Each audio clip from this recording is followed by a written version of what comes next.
अस्सलाम वालेकुम। आज की वीडियो में बात करेंगे मॉडर्न देसी हैन फार्मिंग और उनकी खुराक के हवाले से।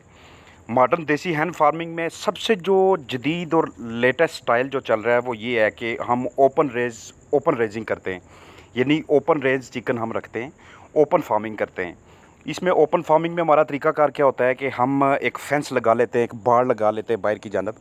हमारी आधा एकड़ ज़मीन हो, 1 एकड़ ज़मीन हो, 2 या 3, जितना भी हमने एरिया रखा हो, जितना भी हमने उसमें बर्ड रखा हो, हम साइड पे एक बाड़ सी लगा लेते हैं। उस बाड़ के अंदर हम अपने परिंदों को रखते हैं जो देसी हंस हमने रखी हुई हैं, और फिर उनके लिए हम नेचुरल यानी ऑर्गेनिक सोर्स देते हैं उनको खुराक का, कि ऑर्गेनिक खुराक के ज़रिए हम इनको पालें। एक साइड पे हमने एक कूप बनाया होता है या एक साइड पे एक हाउस बनाया होता है जिसमें हम रात को उन्हें रखते हैं, या फिर हमने एक छोटा सा कमरा या इस तरह का फार्म या हाउस बनाया होता है, शेड बनाया होता है कि जिसमें ज़्यादा गर्मी या बहुत ज़्यादा सर्दी की सूरत में या बारिश आंधी तूफ़ान की सूरत में हम अपने परिंदों को वहाँ पे रख सकें। तो ये जो ओपन रेजिंग है, जो खुली जगह पे अपने परिंदों को रखने वाला निज़ाम है, ये आजकल पाकिस्तान के अंदर भी और दूसरे ममालिक में भी बहुत ज़्यादा काफ़ी ज़्यादा ये इसका रुझान अब बढ़ता जा रहा है। इसके ज़रिए ये जो ऑर्गेनिक सोर्स के ज़रिए या नेचुरल डाइट के ज़रिए, होममेड फीड के ज़रिए ये जो आप परिंदे इस तरह से रेज़ करते हैं, इस तरह से जो मुर्गियाँ परवान चढ़ती हैं और बाद में अंडों पे आती हैं, उनकी गोश्त में ग़िज़ाइयत भी बहुत ज़्यादा पाई जाती है। ये रिसर्च से साबित हुआ है। और उसके अलावा जो उनके अंडे होते हैं वो भी ग़िज़ाइयत से भरपूर अंडे होते हैं। और ये आप जैसे वीडियो में देख रहे हैं। फिर उसके अलावा हम जब उनको शेड के अंदर लेके आते हैं तो वहाँ पे भी शेड के अंदर उनके लिए पानी के बर्तन और हवा के बर्तन वगैरह रखे जाते हैं। नीचे की जानब जो बिछाली होती है, उस बिछाली को बहुत ही खुश्क माहौल के अंदर परिंदों को रखा जाता है। बिछाली आप कोई भी इस्तेमाल कर सकते हैं, कि चावल का छिलका इस्तेमाल कर लें, आप लकड़ी का बरादा इस्तेमाल कर लें, रेत इस्तेमाल कर लें। बिछाली जो भी इस्तेमाल करें उसके अंदर एक तो पानी अब्ज़ॉर्ब करने की होनी चाहिए सलाहियत, और दूसरे नंबर पे उसके अंदर मोल्ड, फंगस वगैरह ये चीज़ें नहीं बननी चाहिए, क्योंकि मुर्गियाँ उसके ऊपर बिठे करती हैं, उसके ऊपर अपने जरासीम वगैरह छोड़ती हैं। बिट्ठू में जरासीम बहुत ज़्यादा होते हैं। बाज़ का अगर बिठे लूज़ हो जाए तो लूज़ बिट्ठू में पानी की मिकदार काफ़ी ज़्यादा होती है, और वो जो पानी की मिकदार होती है वो उस बरादे पे पड़ने के बाद नीचे फ़र्श पे आ जाती है। उसका देखने का तरीकाकार ये होता है कि जहाँ पे मुर्गी ने बिठ की है वहाँ पे आप थोड़ा सा बरादा उठाएं, उठा के नीचे की जानब देखें। अगर नीचे की जानब तक पानी पहुँच आया है उसकी बिठ का, तो इसका मतलब है कि अब बहुत ज़्यादा लूज़ मोशन आपके बर्ड को लगे हुए हैं। तो ये जो ओपन फार्मिंग होती है, इसमें एक फ़ायदा ये भी होता है कि यहाँ पे आप बर्ड, एक अगर परिंदा मुसलसल शेड के अंदर रहेगा, एक ही कन्फाइनमेंट के अंदर रहेगा, तो उस वक़्त तो उसके ऊपर आपकी मैनेजमेंट, जब तक बहुत बेहतरीन मैनेजमेंट आपकी नहीं होगी तब तक उसके ऊपर कोई ना कोई तनाव, कोई ना कोई स्ट्रेस आती ही रहेगी। तो अगर आप बर्ड को बाहर की जानब रेज़ कर रहे हैं, बाहर की जानब आपने रखा हुआ है दिन के वक़्त या सुबह और शाम के वक़्त जो ठंडा टाइम होता है, तो इसमें बर्ड के तनाव में आने के आलम बहुत ज़्यादा कम होते हैं, और उसमें उसकी बिट्ठें वगैरह भी वो ज़्यादा लूज़ नहीं होती।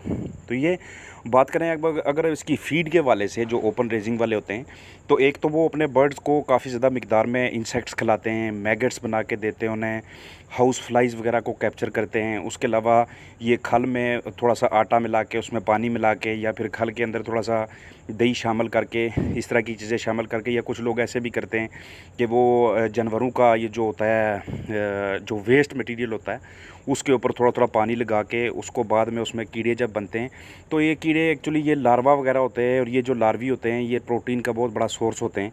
ये जैसे आप देख रहे हैं कि ये बंदा अब जब बाहर की जनब बहुत ज़्यादा गर्मी होती है तो उस वक्त ये शेड के अंदर इसको रख देते हैं, और जब थोड़ा सा मौसम कुछ मुनासिब हो जाता है तो उस मुनासिब मौसम में इन परिंदों को बाहर की जनब निकाल दिया जाता है। बाहर जब निकालते हैं तो वह वहाँ पे जो घास फूस होती है या नीचे की जनब जो अपने कीड़े रखे हुए हैं वो उसको चुगना शुरू कर देगा, वो उनका दाना वगैरह मुँह में डालना शुरू कर लेंगे। तो ये मैं आपको दिखा रहा हूँ कि ये इनके लिए सबसे बड़ा सोर्स आप जो इस्तेमाल कर सकते हैं घरेलू बुनियाद पे, जो आप उसकी खुराक बनाते हैं उसमें आप ज़्यादा पोर्शन इसका इस्तेमाल कर सकते हैं। ये मेज़ का ज़्यादा पोर्शन आप इस्तेमाल कर सकते हैं, मेज़ का। ये मकई मैं आपको दिखा रहा हूँ, मकई के अंदर प्रोटीन का बहुत एक हैवी पोर्शन होता है, और जो आपने बर्ड ओपन रेजिंग में रखा होता है, ओपन चिकन रेजिंग जो आप करते हैं, उसमें आप मेज़ अगर इस्तेमाल करते हैं तो उसमें आपको ये देखना पड़ता है कि जो आप उसके दाने इस्तेमाल कर रहे हैं या जो मकई का जो सिट्टा है उसमें कहीं पे कोई काला दाना मौजूद नहीं होना चाहिए, क्योंकि जो आप खुराक दे रहे हैं मकई की सूरत में या कोई भी इसका पोर्शन आप शामिल कर रहे हैं इसके साथ, अगर उसमें काला दाना होगा तो काला दाना होने का मतलब क्या है कि अब इसके अंदर ये फंगस और फफूंदी बहुत ज़्यादा मिकदार में इसमें मौजूद है। तो आपने करना क्या है कि आप मेज़ के साथ सोयाबीन कुछ मिकदार में मिक्स करेंगे। आप 1000 केजी के लिए इसका फार्मूला बनाना चाहें या 50 केजी का एक बैग बनाना चाहें या 500 केजी का खुराक बनाना चाहें, तो उसमें जब आप बड़ा पोर्शन मकई का शामिल करेंगे तो ये जैसे मैं आपको सिट्टा दिखा रहा हूँ इस तरह का बिल्कुल इसी तरह का सिट्टा होना चाहिए इसका। और अगर ये काला है, ये जैसे आप नीचे की जानब देख रहे हैं, तो काले सिट्टे का मतलब ये है कि ये वाली जो मेज़ है ये मकई आप फीड में नहीं इस्तेमाल कर सकते। ये आपके बर्ड को बजाय इसके कि ये उसको इस्तेफादा दे, ये उसके अंदर बहुत ज़्यादा नुकसान काज करेगा। फिर उसके अलावा आप ये खल वगैरह बाज़ार से मंगवा सकते हैं, उसमें दही शामिल कर सकते हैं। आप उसके लिए आपने करना क्या इनकी खुराक के लिए कि आप खल के छोटे छोटे टुकड़े करें। आप छोटे छोटे टुकड़े करने के बाद आप उसमें थोड़ी सी मिकदार में दही शामिल कर लें। और फिर उसमें अगर आप चाहते हैं कि हैवी मिकदार के या अच्छी मिकदार के ज़्यादा प्रोटीनेशियस लार्वा या मैगट्स वगैरह उसमें बने, तो आप उसमें वो वाले अंडे शामिल करें जो गंदे अंडे हैं, जो आपके घर में भी जो इस्तेमाल होने के बाद या जो ख़राब हालत में पड़े हुए थे। फिर उसके बाद आप इस सारे मटेरियल को कैसी जगह पे रखें जहाँ पे ज़्यादा मक्खियों का आना जाना हो, क्योंकि जितनी ज़्यादा फ्लाइज उस पर आएंगी, वहाँ पे सैर करेंगी, बैठेंगी, वो उतने उसके ऊपर अंडे देती जाएंगी। और जितनी ज़्यादा वो उसके ऊपर अंडे देंगी उतने ज़्यादा उसके अंदर मैगट्स बनेंगे, उतने ज़्यादा उसके अंदर लार्वी बनेंगे।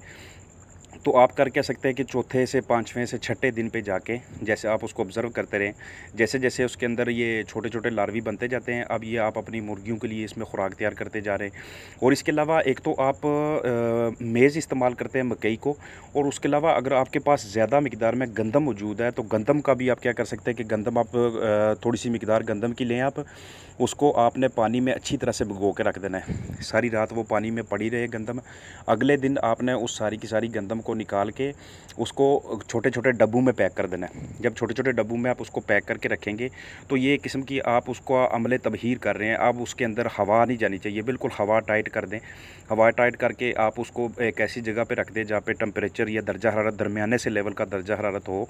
तो अब ये कुछ अरसे के बाद अब इसके अंदर ग्रास बनना शुरू हो जाएगी, जिसको हम ये गंदम की ग्रास का नाम देते हैं। और ये जो ग्रास होती है, अब इसके अंदर जो प्रोटीन मौजूद होगी या इसके अंदर जो ग़िज़ाइयत मौजूद होगी, ये आपके इन बर्ड्स के लिए, ये जो आपने ओपन रेजिंग चिकन रखा हुआ है, इसके लिए बहुत ज़्यादा मुफीद होगा। बहुत ज़्यादा ग़िज़ाई अज़्ज़ा इसमें शामिल होंगे। और ये इसके अलावा अगर आप जो होममेड फीड बनाते हैं जिसके अंदर आप बाजरा, मकई, सोयाबीन और ये दूसरी दालें वगैरह शामिल करते हैं, उसमें आपने एक चीज़ लाजमी ऐड करनी है कि इसमें आप ये जो होता है मार्बल होता है, संगे मरमर होता है ये, और उसके अलावा ये जो चिप्स वगैरह होती है, कैल्शियम कार्बोनेट होता है, इसके छोटे छोटे टुकड़े आपने लाजमी शामिल करने हैं इसके अंदर। और फिर हम जब बहुत ज़्यादा गर्मी होती है तो अपनी मुर्गियों को ठंडा करने के लिए, जैसे आप एक हैन को देख रहे हैं, ये भी ओपन रेजिंग है, इसके बच्चों को आप तरबूज भी दे सकते हैं। तरबूज के अलावा आप नज़दीकी, आप ज़्यादातर जो सियाने फार्मर होते हैं वो ओपन रेजिंग करते ही उस जगह पे हैं कि जहाँ पे नज़दीक बहुत बड़ा एक बाग हो अमरूद का, ठीक है, वो आप अमरूद भी इसको डाल सकते हैं। गले सड़े अमरूद हों या गली सड़ी सब्ज़ियाँ हों, उसके ज़रिए भी आप अपने परिंदों की बढ़ोतरी कर सकते हैं। लेकिन आपने ध्यान इस चीज़ का रखना है कि हर हफ़्ते जो वज़न होना चाहिए वो वज़न आपने लाजमी अचीव करना है। इसके लिए ज़रूरी क्या होता है कि आपकी जो मुर्गियाँ हैं, आप मिसाल है आपके पास आपने 1000 मुर्गियाँ रखी हुई हैं, तो 1000 में से कम 100 मुर्गियों का हर 7 दिनों के बाद एक सैंपल आपको लेना चाहिए। उस सैंपल से आपको अंदाज़ा हो जाएगा कि हमारी मुर्गी का इस वक्त वज़न कितना है। पहला जो हफ़्ता होता है, पहले हफ़्ते में जब आप अपने मुर्गियों को खुराक डालते हैं तो पहले हफ़्ते के बाद ज़्यादा से ज़्यादा हम कम अज़ कम जो ना 8 से 9 ग्राम फ़ी बर्ड हमें उसे देना चाहिए। और पहले हफ़्ते के बाद हमारे चूज़े का वज़न और लाजमन जो है ना 70 से 75 ग्राम तक होना चाहिए पहले दिन। और दूसरे दिन तो हम अपने बर्ड को खुराक देते हैं बहुत थोड़ी सी, मतलब उतनी कि जितनी वो खा सके, जो नीचे फ़र्श पे डालते हैं या ब्रूडिंग पेपर के ऊपर डालते हैं। तो उसके बाद हम ग्राम पर बर्ड सेलेक्ट करते हैं कि एक परिंदे को हमने कितने ग्राम खुराक देनी है। तो ग्राम पर बर्ड सेलेक्ट करके और हर हफ़्ते उसका जिस्मानी वज़न करके ये हमें अंदाज़ा हो जाता है कि हम इसको जो खुराक दे रहे हैं, जो हम इसे खिला पिला रहे हैं, उससे ये अपने मतलूबा वज़न पे पहुंच रहा है या कि नहीं। अगर मतलूबा वज़न पे नहीं पहुंच रहा तो हमें उसकी खुराक में तब्दीली की ज़रूरत है। और फिर साथ जो रूस्टर होता है, जो कॉकरल, जो मुर्गा होता है, उस मुर्गे की सेहत का भी ध्यान बहुत ज़्यादा रखा जाता है, क्योंकि ओपन रेजिंग में जो मुर्गे होते हैं इन्होंने मुर्गियों के साथ क्रॉसिंग करनी होती है। अगर आपने वो जो बच्चे आप ले रहे हैं, मार्केट में बेच रहे हैं, या आप उन्हें खा रहे हैं, या जो ना कोई डीलर आपसे लेके जा रहा है, तो वो तो फिर अलग बात है। अगर आप बच्चों से आगे चूज़े निकालना चाहें, उनको फर्टाइल करना चाहें, तो उनके लिए फिर आपको इसको ये जो रूस्टर होते हैं इसकी सेहत का बहुत ज़्यादा ध्यान रखना पड़ेगा, क्योंकि इसने इसके साथ क्रॉसिंग करनी है। और ये जो छोटे बच्चे होते हैं इनको शुरू में बहुत ज़्यादा प्रोटीन वाली डाइट की ज़रूरत होती है। तो उम्मीद है ये वीडियो आपके बहुत ज़्यादा काम आएगी। फ़ी मान अल्लाह।